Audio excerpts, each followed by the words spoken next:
21 सितंबर 2023 को लोकतंत्र के मंदिर की गरिमा को तार-तार कर दिया गया। एक सांसद ने अपने घटिया बयानों से संसद की सीमाएं लांघ दी।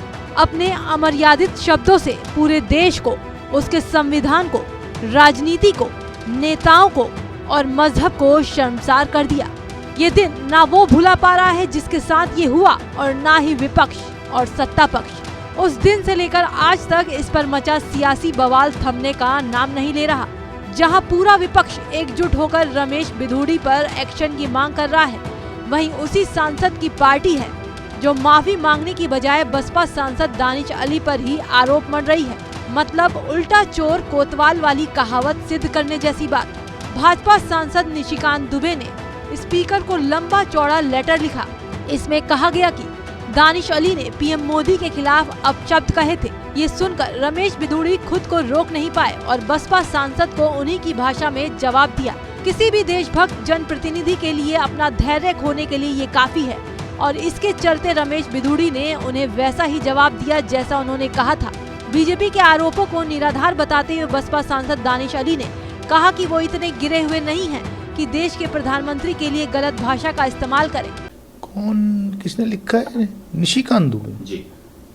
वही निशिकांत दुबे जी जिन्होंने एक पिछली जाति के अपने कार्यकर्ता से पैर धुलवा करके उसको पानी पिलाया था। सेम निशिकांत दुबे ना, जिनकी कुछ डिग्री विग्री पे भी कुछ आरोप है कि फर्जी डिग्री है उनकी पीएचडी की।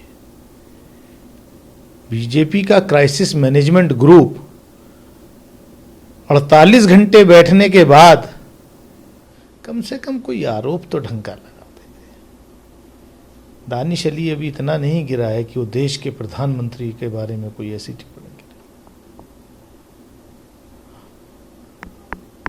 हमारा वो चरित्र और हमारे वो संस्कार नहीं है। अब जरा सोचिए, बीजेपी के एक सांसद ने विपक्ष के मुस्लिम सांसद को संसद के अंदर इतना भला बुरा कहा, संसदीय मर्यादा को तार-तार कर दिया। सड़क छाप शब्दों की बरसात उस पर होती रही। मन मार के बड़े पद पर आसीन नेता को माफी मांगनी पड़ी। और तो और वो घटिया गंदे शब्द ऐसे थे जिनकी सभ्य समाज में जगह नहीं है। इस वजह से उन्हें पार्लियामेंट की कार्रवाई तक से हटा लिया गया। उसके बाद भी बीजेपी बोल रही है दानिश अली को उनके अपशब्दों का जवाब मिला है। उसको मैंने उस पर ऑब्जेक्शन किया कि माननीय प्रधानमंत्री जी के बारे में ऐसा कोई रेफरेंस अनपार्लियामेंट्री वर्ड्स का इस्तेमाल नहीं करना चाहिए। माननीय सभापति जी, इसको रिकॉर्ड से निकालिए। अगर ये कहना मेरा अपराध है तो मैं सजा भोगने के लिए तैयार हूं, वरना मैं चैलेंज करता हूं निशिकांत दुबे और पूरी भारतीय जनता पार्टी को। मुझे भी मालूम है कि पिछले 2 दिन से लोकसभा सेक्रेटेरिएट की मीटिंग पे मीटिंग चल रही है। कम से कम कोई हल्की डब्ड आवाज,